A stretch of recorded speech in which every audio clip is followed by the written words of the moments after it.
কথা ছিল যা বলতে পারিনি, বলতে গিয়েছে তা হৃদয় কাঁপে ভাবিনি।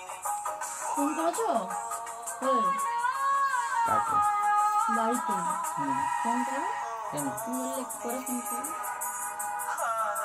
আগে তোমাকে কি করছো কেন আমি? কেন? আজ হারিয়ে যাবার পালা এসেছে, এসেছে ঠিক জীবনে আছে। নতুন রাস্তায় পথ চলার সময়। চলতে চলতে দেখি দুজনে প্রেমের আলাপনে যদি দিন ঢলে আসে, ও,